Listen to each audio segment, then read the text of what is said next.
اللهم صل على سيدنا محمد في الأولين، وصل على سيدنا محمد في النبيين، وصل على سيدنا محمد في الآخرين، وصل على سيدنا محمد في الملأ الأعلى إلى يوم الدين.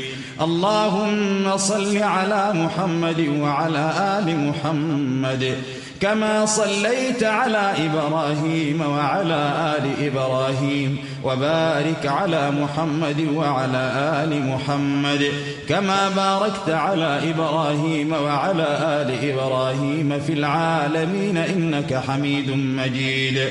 اللهم اجز عنا سيدنا ونبينا محمد صلى الله عليه وسلم أفضل ما جازيت نبيا عن أمته، واجز عنا أصحاب نبينا أجمعين. اللهم إنا عبيدك بنو عبيدك بنو إمائك، نواصينا بيدك، ماض فينا حكمك، عدل فينا قضاؤك.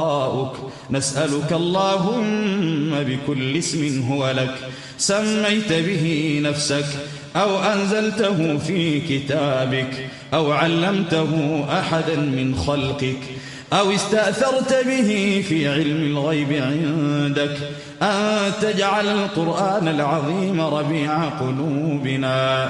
اللهم اجعل القرآن العظيم ربيع قلوبنا ونور أبصارنا وجلاء أحزاننا وذهاب همومنا وغمومنا وقائدنا وسائقنا وذليلنا إليك وإلى جناتك جنات النعيم. اللهم ذكرنا منه ما نسينا وعلمنا منه ما جهلنا، وارزقنا تلاوته والعمل به آناء الليل وأطراف النهار على النحو الذي يرضيك عنا. اللهم انفعنا وارفعنا بالقرآن العظيم، واهدنا بما فيه من الآيات والذكر الحكيم، وتب علينا إنك أنت التواب الرحيم، وتقبل منا إنك أنت السميع العليم. اللهم اجعلنا ممن يقرأه فيرقى، ولا تجعلنا ممن يقرأه فيذل ويشقى.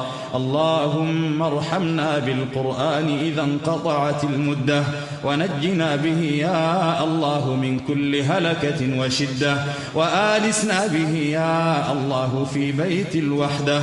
اللهم أقسم لنا من خشيتك ما تحول به بيننا وبين معصيتك، ومن طاعتك ما تبلغنا بها جنتك، ومن اليقين ما تهون به علينا مصائب الدنيا. ومتعنا اللهم بأسماعنا وأبصارنا وقوتنا ما أحييتنا، واجعله الوارث منا، واجعل ثأرنا على من ظلمنا، وانصرنا على من عادانا، ولا تجعل مصيبتنا في ديننا، ولا تجعل الدنيا أكبر همنا ولا مبلغ علمنا ولا إلى النار مصيرنا، ولا تسلط علينا بذنوبنا من لا يخافك ولا يرحمنا يا أرحم الراحمين. اللهم أصلح لنا ديننا الذي هو عصمة أمرنا، وأصلح لنا دنيانا التي فيها معاشنا، وأصلح لنا آخرتنا التي إليها معادنا، واجعل الحياة زيادة لنا.